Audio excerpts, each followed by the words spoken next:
मीरा पूजा घर में बैठी थी। उसकी आंखें गहरी ध्यान में थीं। तेल के दीपक की हल्की चमक उसके चेहरे को प्रकाशित कर रही थी। प्रार्थना के दौरान उसका मन दुख से भरा हुआ था। दिन रात पूजा करने के बाद वह आशा कर रही थी कि ईश्वर उसकी सुनी कोख भर देंगे, लेकिन उसकी कोख फिर भी खाली थी। उसकी सास पास में थी। उसकी नजरें मीरा पर टिकी हुई थीं।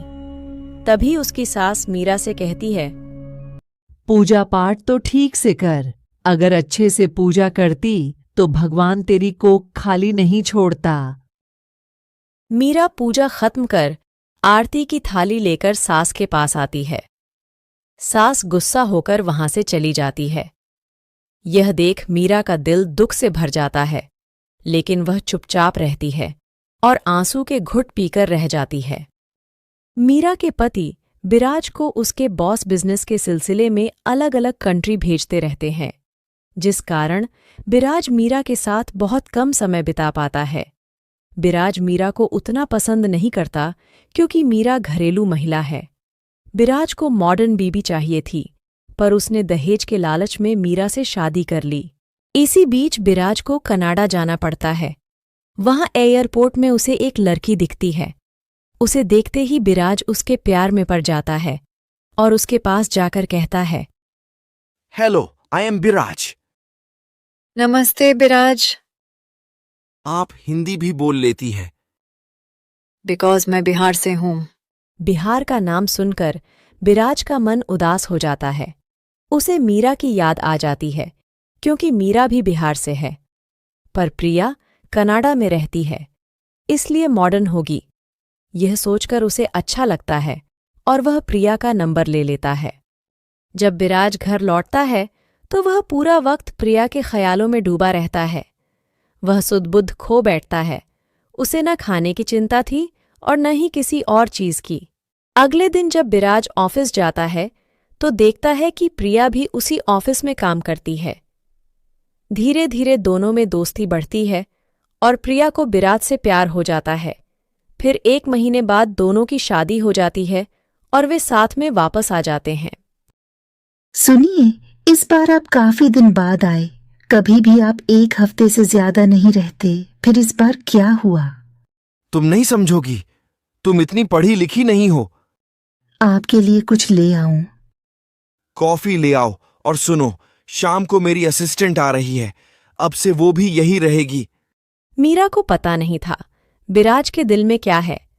शाम को जब प्रिया आती है तब बिराज उसे लेकर अपने माँ के रूम में चला जाता है। माँ, ये प्रिया है। तुम्हें इस घर का वारिस चाहिए था ना, इसलिए मैंने प्रिया से शादी कर ली है। प्रिया यह सुनकर दंग रह जाती है, पर वो कुछ नहीं बोलती। प्रिया मीरा को किचन में देखती है तो उसे उसका चेहरा कुछ जाना पहचाना लगता है। वो मीरा के पास जाकर पूछती है, आपको शायद मैंने पहले कहीं देखा है। आप बिराज की असिस्टेंट है ना? बिराज ने बताया था। मैं बिराज की वाइफ हूँ। शायद बिराज ने ही आपको मेरे बारे में बताया होगा।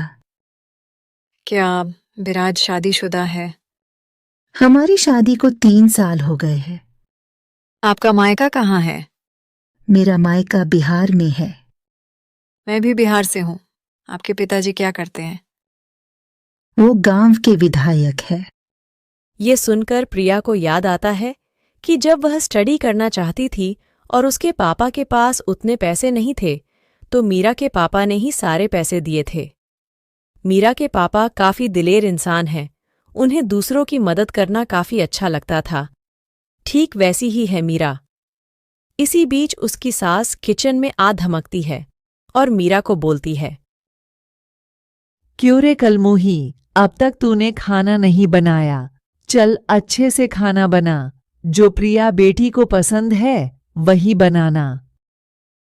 जी माँ जी। आज से तू किचन में ही सोएगी। बिराज को नाइट ड्यूटी मिला है। उसके ऑफिस में काम काफी बढ़ गया है। प्रिया सब समझ जाती है। मन ही मन बिराज और उसकी माँ को सबक सिखाने का सोचती है। बेटा, प्रिया बहू को बाहर हनीमून पर कहीं लेकर जा। माँ, फिर मैं मीरा को क्या कहूंगा? उसे सब पता चल गया तो? उसकी चिंता तू मत कर। मैं उसे मायके भेज दूंगी। ठीक है माँ। और फिर उस दिन मीरा, मीरा, कहाँ मर गई? इधर आ रही हूँ माँ जी। काफी दिन से तू मायके नहीं गई है। तेरे पापा भी बोल रहे थे मैं तेरा टिकट करवा देती हूँ, तू कुछ दिनों के लिए अपने घर चली जा। मीरा अपने घर जाने की बात सुनकर बहुत खुश हो जाती है और जाने की तैयारी करने लगती है। प्रिया ये सब देख सोचने लग जाती है और जाकर मीरा को बिराज के बारे में सब कुछ बता देती है। फिर दोनों मिलकर एक प्लान बनाते हैं। मीरा अपने मायके चली जाती है। वहां से जब वह आती है तो अकेले नहीं आती, साथ लाती है अपना दूसरा पति। मीरा, ये लड़का कौन है? ये मेरा पति है। मैंने दूसरी शादी कर ली है। मैं अपने सामान लेने आई हूँ। वो सब चीजें ले जाऊंगी जो मुझे मेरे पापा ने दी थी। और ये लो डिवोर्स के पेपर्स। अब मुझे तुम्हारे साथ नहीं रहना। ये क्या ड्रामा है? मैं कुछ नहीं जानता। इस आदमी को भगाओ यहाँ से। तभी प्रिया आती है।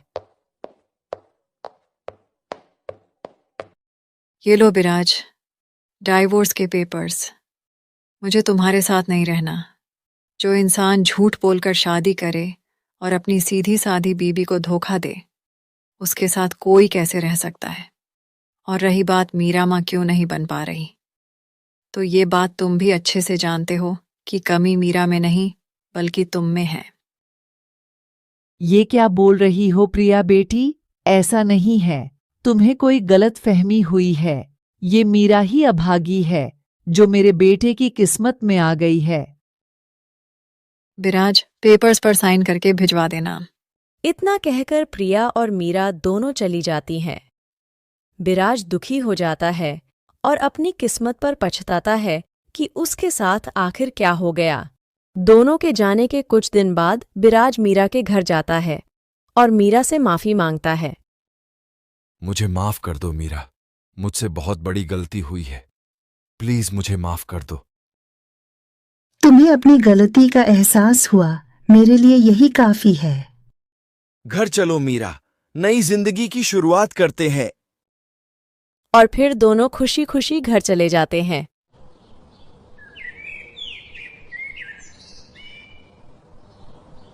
एक था अक्लचंद, जैसा नाम वैसा रूप। अक्ल में भी उसका मुकाबला कोई नहीं कर सकता था। एक दिन उसने घर के बाहर बड़े बड़े अक्षरों में लिखा, यहां अक्ल बिकती है। उसका घर बीच बाजार में था। हर आने जाने वाला वहां से जरूर गुजरता था। हर कोई बोर्ड देखता, हंसता और आगे बढ़ जाता। अक्लचंद को विश्वास था कि उसकी दुकान एक दिन जरूर चलेगी। एक दिन एक अमीर महाजन का बेटा वहां से गुजरा। दुकान देखकर उससे रहा नहीं गया। उसने अंदर जाकर अक्लचंद से पूछा, यहाँ कैसी अक्ल मिलती है और उसकी कीमत क्या है? ये इस बात पर निर्भर करता है कि तुम इस पर कितना पैसा खर्च कर सकते हो। गंपू ने जेब से 1 रुपया निकालकर पूछा, इस रुपए के बदले कौन सी अक्ल मिलेगी और कितनी?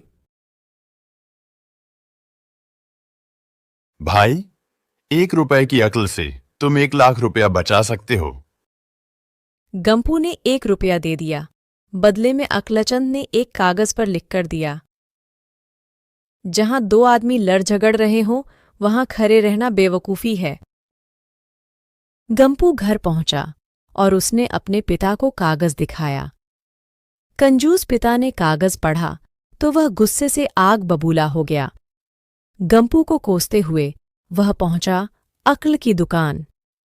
कागज की पर्ची अक्लचंद के सामने फेंकते हुए चिल्लाया, वह रुपया लौटा दो जो मेरे बेटे ने तुम्हें दिया था। ठीक है, लौटा देता हूं, लेकिन शर्त यह है कि तुम्हारा बेटा मेरी सलाह पर कभी अमल नहीं करेगा। कंजूस महाजन के वादा करने पर अक्लचंद ने रुपया वापस कर दिया। उस गांव के मुखिया की 2 बीवियां थीं। एक दिन मुखिया अपनी बीवियों के साथ जौहरी बाजार से गुजरा। वहां एक दुकान में दोनों बीवियों को हीरो का एक ही हार पसंद आ गया। दोनों ने सोचा घर पहुंचकर अपने नौकर को भेजवाकर हार मंगवा लेंगी। संयोग से दोनों नौकर एक ही समय पर हार लेने पहुंचे। मैं बड़ी दीदी की सेवा करता हूं, इसलिए हार मैं लेकर जाऊंगा। मुखिया तो छोटी बीबी को ज्यादा प्यार करते हैं, इसलिए इस हार पर मेरा हक है। गंपू उसी दुकान के पास खड़ा था और दोनों नौकरों को लड़ते हुए देख रहा था। दोनों नौकर कह रहे थे कि वे अपने अपने मालकिन से एक दूसरे की शिकायत करेंगे। बिना फैसले के वे दोनों जा रहे थे।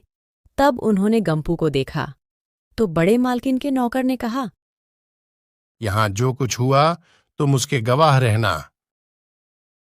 नौकरों ने घर पहुंचकर मालकिन और मुखिया से एक दूसरे की शिकायत की तो मुखिया ने दोनों नौकरों को डांट लगा दिया। इस पर बड़ा नौकर बोला, गंपू से पूछ लो, वह वहीं पर मौजूद था। बुलाओ गंपू को गवाही के लिए, आज ही झगड़े का निपटारा होगा। इधर गंपू हैरान और पिता परेशान। अंत में दोनों पहुंचे अक्ल की दुकान, माफी मांगी और मदद भी। मदद तो मैं कर दूंगा, पर अब जो मैं अकल दूंगा उसकी कीमत होगी 5,000 रुपए। कंजूस पिता ने कुड़ते हुए 5,000 रुपए निकाले। अकलचंद ने अकल दी कि गवाही के समय गंपू पागलपन का नाटक करे और नौकर के विरुद्ध कुछ न कहे। अगले दिन गंपू पहुंचा मुखिया के पास और पागलों जैसी हरकतें करने लगा। यह देख मुखिया ने उसे वापस भेज दिया और कहा, पागल की गवाही पर भला कोई भरोसा करता है। गवाही के अभाव में मुखिया ने कहा, सुनो भाग्यवान, तुम दोनों अपने अपने नौकरों को सजा दो, क्योंकि यह पता लगाना बहुत ही मुश्किल है कि झगड़ा किसने शुरू किया। बड़ी बीबी तो बड़ी खुश हुई, पर छोटी को बहुत गुस्सा आ गया। गंपू को पता चला कि मुखिया की छोटी बीबी उससे नाराज है। फिर वह अपनी सुरक्षा के लिए परेशान हो गया और पहुंचा गया अक्ल की दुकान और सारी बातें अक्लचंद को बताई। ठीक है गंपू, तुम्हारी बात तो मैं समझ गया, पर इस बार अक्ल की कीमत मैं 10,000 रुपए लूंगा। बोलो मंजूर हैं? पैसे निकालकर गंपू अकलचंद को देता है। तब अकलचंद कहता है, अब एक ही रास्ता है, तुम वह हार खरीदकर मुखिया की छोटी बीबी को उपहार दे दो। ये सुन गंपू भौचक्का रह गया और बोला, अरे ऐसा कैसे हो सकता है? उसकी कीमत तो 1,00,000 रुपए है।